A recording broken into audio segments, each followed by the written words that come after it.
All right, guys. So this is originally was gonna be in the $20 or the VIP, the sponsor tier, $100 tier. To be honest with you, I recorded China like 2 weeks ago, maybe not that long ago, maybe a week ago, and I cannot find the fucking hard drive. This is my dirty desk, the dirty room. And I can't find it. So what I'm going to do, because I know that I haven't been posting as much content lately, and like Patreon's my bread and butter. I can't do that. I'm trying to juggle a million things at once. My mom's not doing that well. She's kind of like going back and forth. And I'm directing a film. I got a new book. I just got so much shit, but I got to get more on point. So I decided to do something. I'm going to do the parting with celebrities for the $100. I'm going to do the real story of what happened this last year when I got out of prison. There's a lot of interesting shit that happened.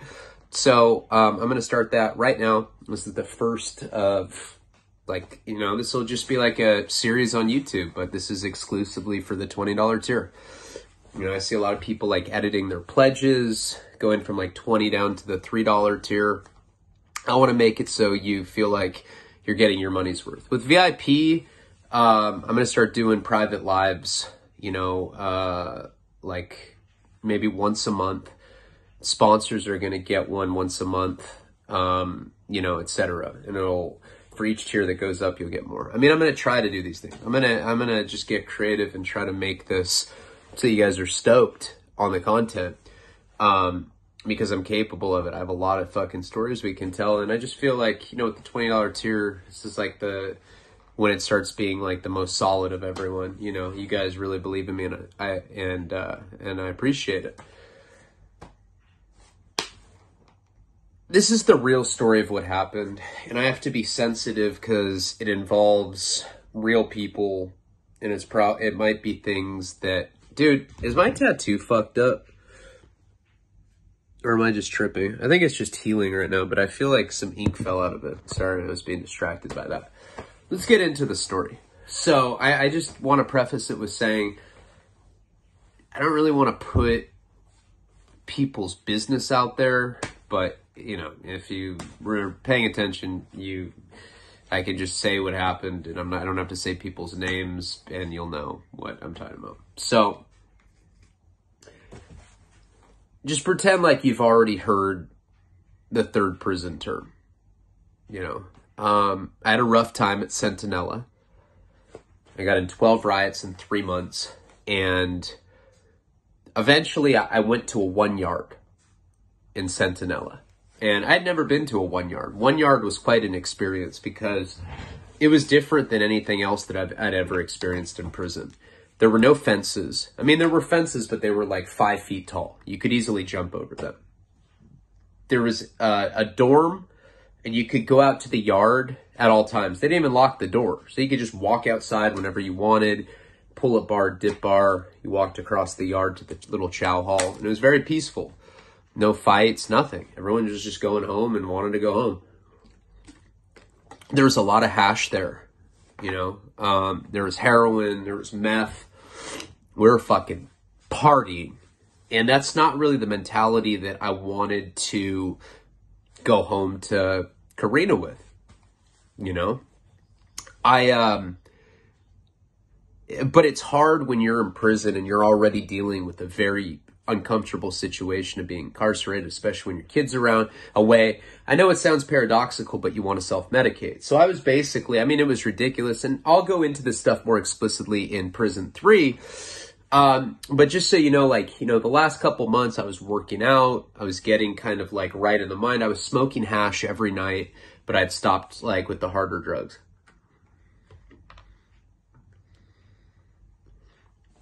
But I smoked weed hardcore. I didn't know if they were going to be okay with me peeing dirty for weed right when I got out. So that was one of the things that I was tripping on. I was fucking a lot of fifis right before I got out because I was like, all right, get out and I'm going to bone Karina. It's almost like, it was almost kind of awkward because when we had met, we were both really fucked up alcoholics. And then she got sober when she got pregnant. I got off alcohol, but I continued doing drugs and stuff in prison, and I had my breakdown. We never really had sex where we were both sober and like concentrating on it. So it was that was a thing that I was thinking about a lot. And Karina had offered to pick me up, downtown LA with her best friend, Kendra. I've talked about her before. She's transgender, and I knew her when she was a guy. Cool as fuck, though. Sent me money in prison. I like her a lot. She's a really good person. So whenever people like talk shit about transgenders, I take it personally because I look at her on like a very personal level, and I get it. I mean, she likes dressing up like a girl and getting butt fucked. So what?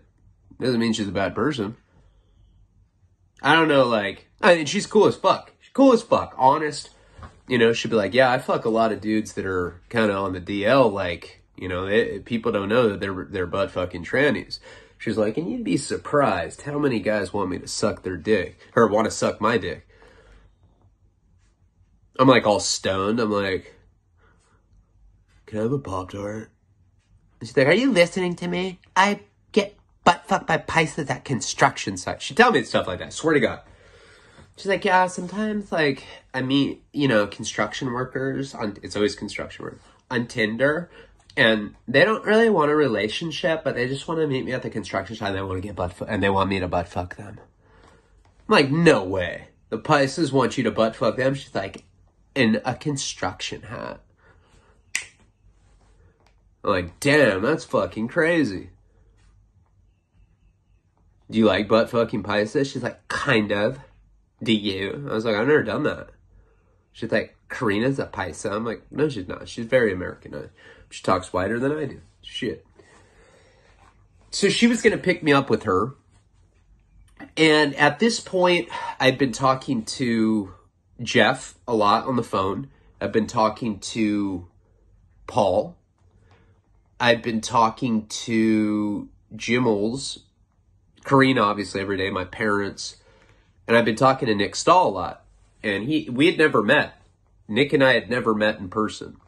He wrote me a lot while I was in prison. And, this is going to be a good story. I'm excited that I get to tell it. I think you guys are definitely going to appreciate this. And I will upload China whenever the fuck I find it. I just don't feel like doing it again. Nick has had his own struggles with addiction. Everybody, it's public information. Without getting too into it, he's had some kind of public embarrassment with drugs. And it sucks because he was John Connor in Terminator 3. That's a huge studio film. That's like $100 million film. So he was on an upward trajectory, and he got into meth. That's his drug of choice. And when I met him, I was going through my breakdown. He was in recovery. We connected on a political level. Recovery and the fact that we're both dope fiends, kind of fuck ups, and we don't want to be that way. I mean, I don't like being a dope fiend. It's a weakness, if you ask me. At this period, and Nick, he had written me, and then one day, silence for about 9 months. And then the last month that I was at Centinela on the 1 yard, when I finally got out of the 3 yard in the fucking war zone, finally got to that mellow yard that I was talking about, he wrote me, and him and I connected again. Now, he was living in LA. When I had met him originally, he was living in Dallas, Texas. And now he was living in LA, and he was working again. He had acted in like a horror film, and he was living in LA. That's where his daughter and ex-wife are based. So he was living by Union Station. Now, I was getting ready to be released, and the plan is you jump on a Greyhound bus from Centinela. It's down in right by the Mexico border. So it's kind of by Calexico, Coachella Valley. It's kind of like by Riverside, all that kind of stuff. But like way further south by Mexico. So I was going to take the Greyhound to downtown LA, and then Kendra and Karina were going to come pick me up. Now, Nick lived right next to Union Station, and I said, Nick, why don't you come pick me up there? And he's like, yeah, man, I'm 100% would love that. I'd love to be the one to pick you up, and we can go out for dinner. I was like, yeah, we can go out with Karina and her tranny friend. Nick's like, oh, that's cool. All right. I'm like, dude, she butt fucks construction workers. He's like, me too. No, he didn't say that. Nick's not gay or bi. He is a tweaker, so who knows? Maybe he does butt fuck construction workers. I know I have on meth. I wasn't even a construction worker. He's like, hey, man, what do you do for a living? I was like, construction. Oh, right on. Let's butt fuck, bro. All right, so anyway. So Nick was going to pick me up in downtown LA, and he was going to he was going to drive me to meet Kendra and Karina at the Cheesecake Factory in Sherman Oaks.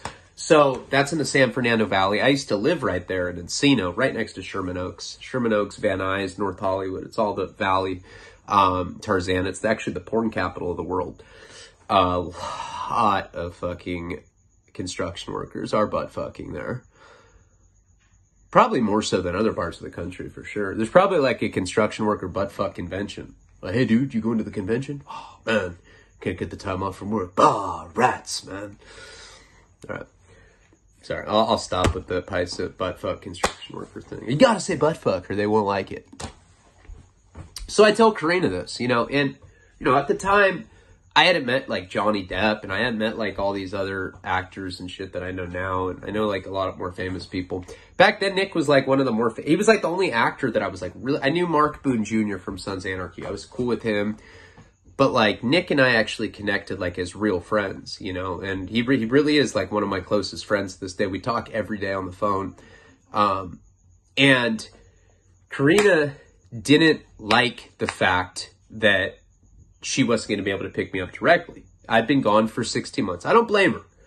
But I was like thinking I can kill two birds with one stone. Plus, she doesn't have to drive all the way down to downtown LA. In retrospect, kind of pretty selfish decision.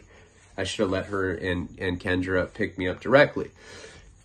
But I was like, look, it makes more sense. And she's like, okay, fine, whatever. She dropped it. So I'm getting ready to leave.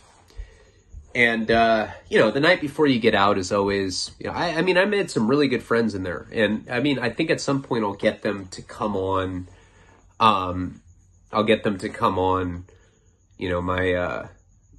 little show here. Cellies that I've had, people that I did time with, especially at this joint, because I was in 12 Riots and it'd be cool to hear someone else's perspective on that. It was hardcore. And, they cooked me like a big spread the day before. It was just it was nice. We walked laps. We talked about what I was going to do. And that night I didn't get to, I didn't sleep. They have CD players in state prison, so I was listening to CDs all night. I think I was listening to Eminem's new CD. I don't remember. But it doesn't matter. I stay up all night. The next morning, the guard's like, hey, Leone, weren't you supposed to get released today? And I said, yeah. What's up? He's like, yeah, you got a warrant, man. Warrant popped up. You got to go back to, intake, and they're going to put you in R&R for a little bit. And I'm like, what the fuck? He's like, oh, no, I'm just kidding. Your friends put me up to that. I was like, what kind of shit is that? He's like, dude, you're going home. It doesn't matter. I'm like, that's true. Everyone gives me a hug. I leave. Now, I'm in okay shape. I wasn't eating as much protein as I would have liked because I just couldn't afford it.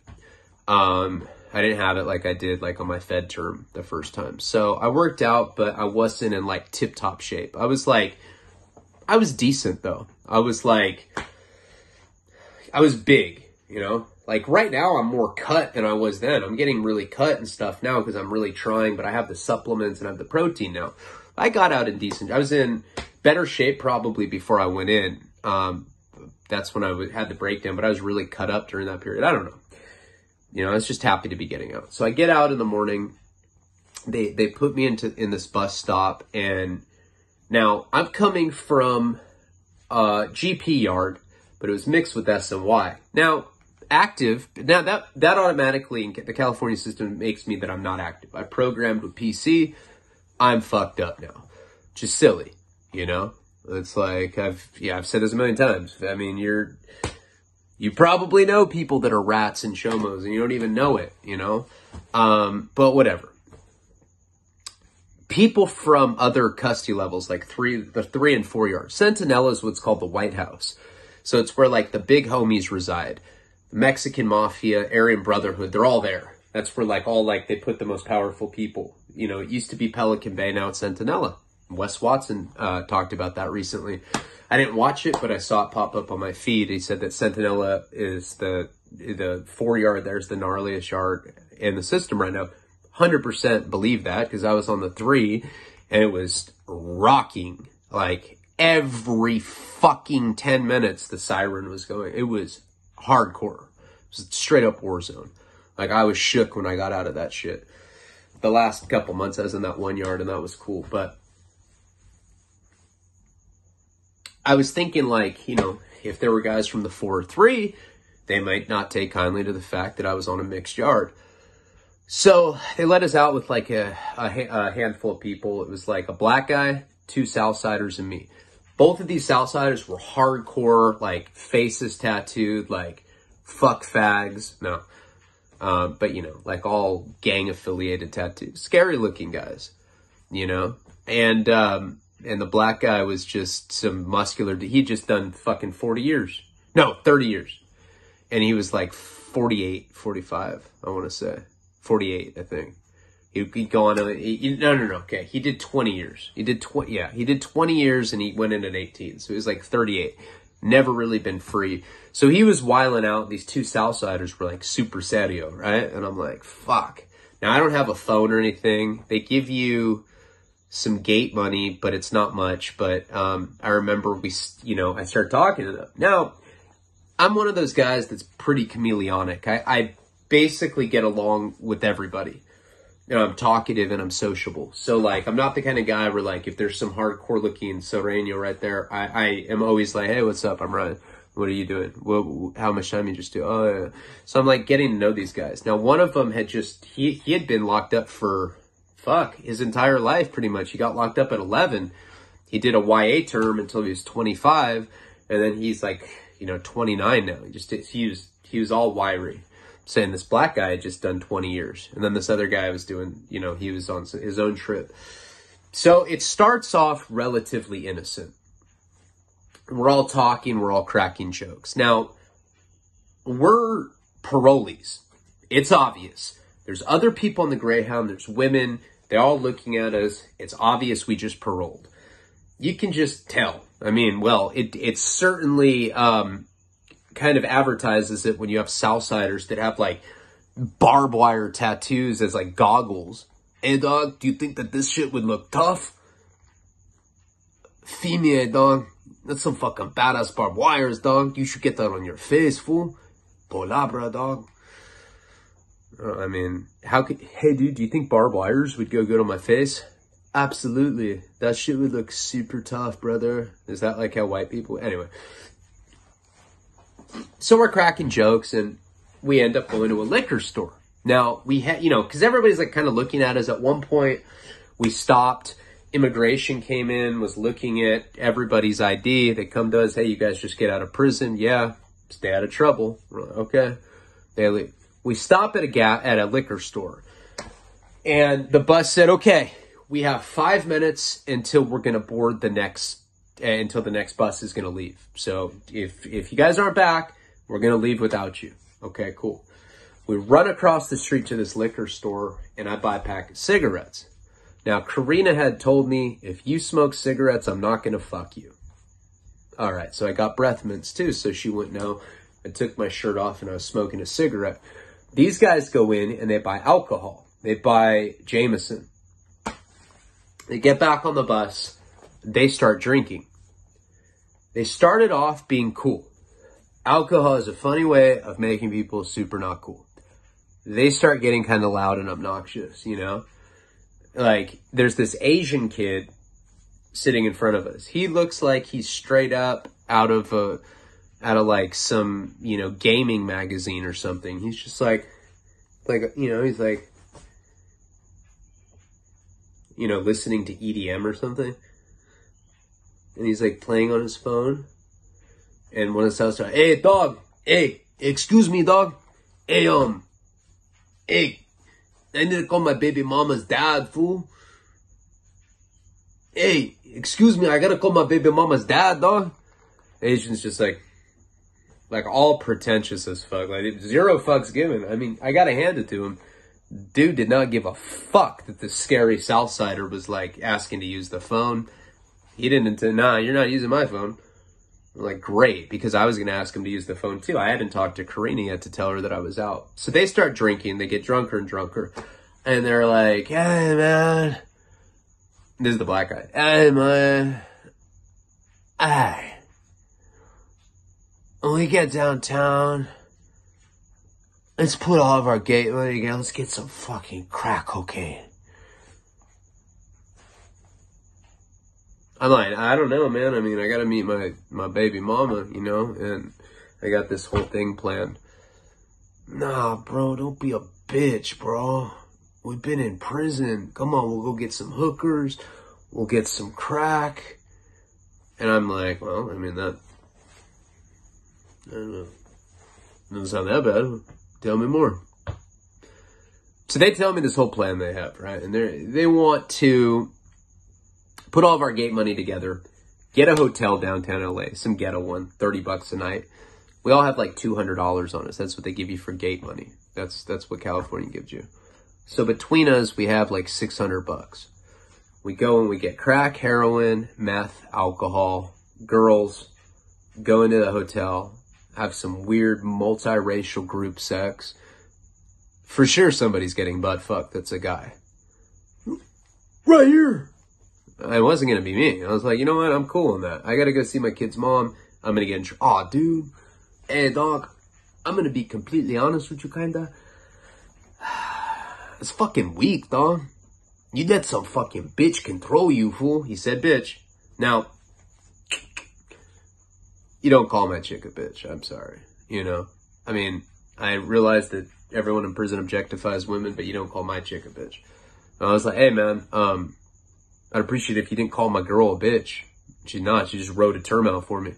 No girl wrote a term out for you. He's like, how do you know, dog? I was like, because you have barbed wire in your fucking face. That's how. Oh, dude, that's fucking fun. Hey, this white boy is fucking funny. Say some more funny shit, dog.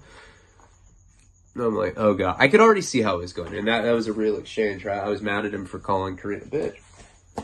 So they're getting, like, ruder and ruder. Like, and we go from Calexico, Coachella Valley, through Palm Desert, through Riverside. We start getting into San Bernardino. Now, we get to San Bernardino, and we lose one of the Southsiders. He gets off. He was quiet the whole time. So I'm with these two dudes with face tattoos and this black guy. Hey, man. Let's smoke some crack. I want to smoke crack. I want to smoke crack and I want to fuck bitches. It was like every stereotype that they tell you on television about, like, black guys was this guy. It was horrible. I was like, well, this is not helping the cause, man. You are, let's smoke crack and fuck bitches. You know, he was getting just super wasted and he was out of control. Southsiders were just as bad. Damn, fool. Hey, I swear to God, dog, when we get a hotel, I'm gonna lick a bitch's asshole, fool. That's funny. Well, now everyone in the bus is looking at us, and there's, like, women, and they're like, huh. The guy with the barbed wire wants to lick assholes. That's disgusting. Ugh. You know, they're all, like, snobby. It's like, shut the fuck up. Bitch, you're riding a Greyhound, too. Don't act like you're fucking high class. But still, it was trashy. Hey, dog, have you ever heard the anal beads? This is how they work, dog. You stick anal beads up this bitch's asshole.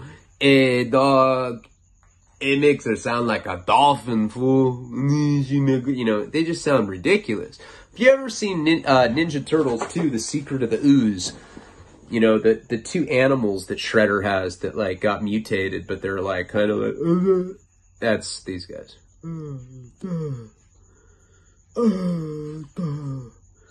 So they were drunk, at least. So they're already getting obnoxious. I'm like, Jesus Christ.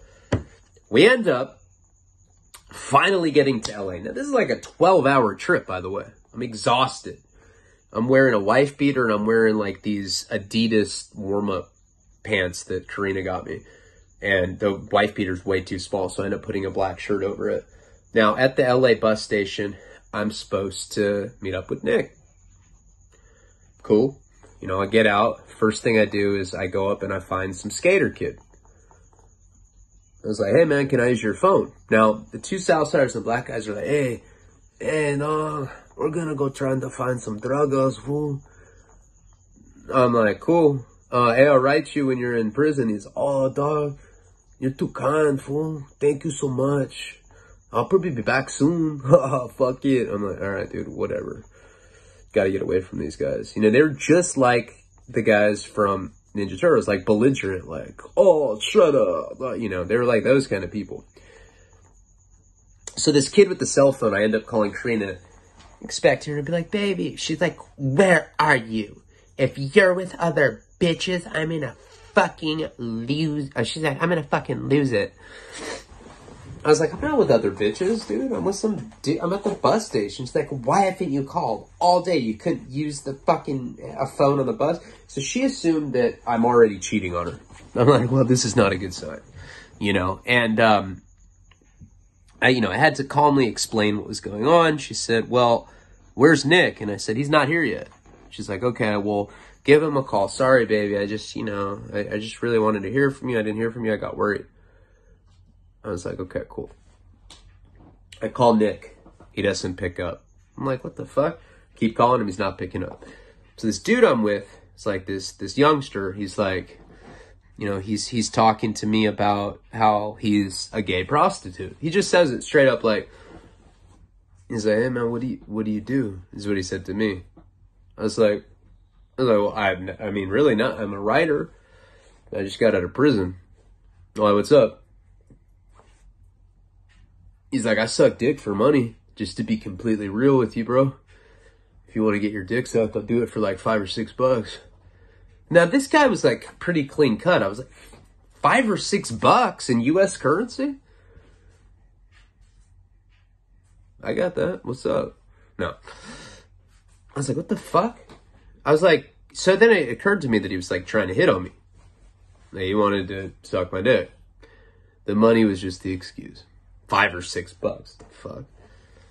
I was like, man, that's super generous of you, but I like pussy. I'm sorry. And I was feeling kind of weird. I mean, this guy was trying to suck my dick. It's not every day that someone just straight says like, hey man, like, I'll suck your dick if you give me some money right now. I mean, Jesus. I've done amphetamines. What the fuck if someone had hit me in that kind of situation? $5 or $6, I got you, fool. Let's do this. It'll be life-changing. Anyway. So I get away from this guy. I go back into, like, the bus station. Now, the black guy, the two Southsiders told me they were going to go find dope somewhere. We were in downtown LA, so that shouldn't take very long. I mean, downtown LA, it's very easy to get drugs, probably just like any major city downtown. Well, I mean, I know that from experience. I've been to a lot of major cities, downtown and major cities, and that's absolutely true. So I didn't expect to see them again. I go to the bathroom, and I see them again. They are in there injecting meth. They already got meth. They already got needles, right? And they're like, hey, fool, what's up, dog? Hey, you want an issue with some fucking glass, fool? We got some fucking Glavo, dog. I'm just thinking, I'm like, dude, if I show up methed out to dinner with Nick, I'm done. Karina will leave me. I was like, no, I'm good. I don't even like meth. Hey, do you think you can get us some chiva, dog? We need some fucking carga. We need some negro, dog. We need some carga. I was like, so they wanted heroin, and I was like, no, I mean, yeah, man. I think, you know what? I got someone that's got it. I was just talking to him. Now, I'm thinking about the gay little prostitute guy. Now, I see this other guy come in there, right? Sorry, my nose is just straight. Oh, leaking. Jesus Christ, I hate it. I hate being a fucking Wellbutrin junkie. This other, like, dorky guy comes in the bathroom, and he's wearing a backpack, and one of his house is like, hey, dog, hey, fool. And, like, the black guy's so fucked up. He's, like, sitting there, like, he'd never slam meth like that, you know? He's like, he's like, damn, fool. Yeah. It just makes me want to come, bro. I was like, all right, whoa. this dorky guy that's outside is like, hey, dog, hey, excuse me, dog. And the dorky guy looks at him and he's like, hey, fool, you got anything on you, dog?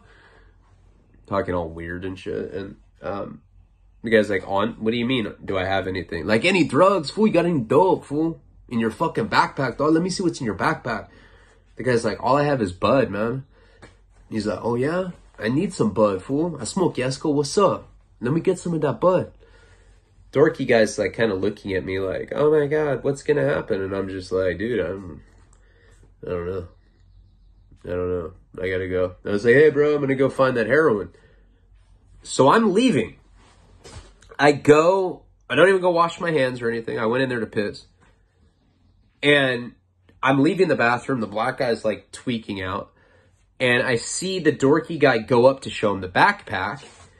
And I'm like going around the corner to leave. And I just hear that familiar ba ba ba ba ba ba ba ba ba ba. Sounds like a riot. Literally, my PTSD is just like, I like get up against the wall, you know, because when you're up against the wall, people can't get you from behind. And I like am putting my hands up. I'm just like, and I'm looking, and they're just stomping this dude out bad. I mean, and he's like, stop it, and they just keep fucking hitting him, and they're stomping on his face. I'm just like, yo, I'm gonna go find the heroin, bye, and I just leave straight up.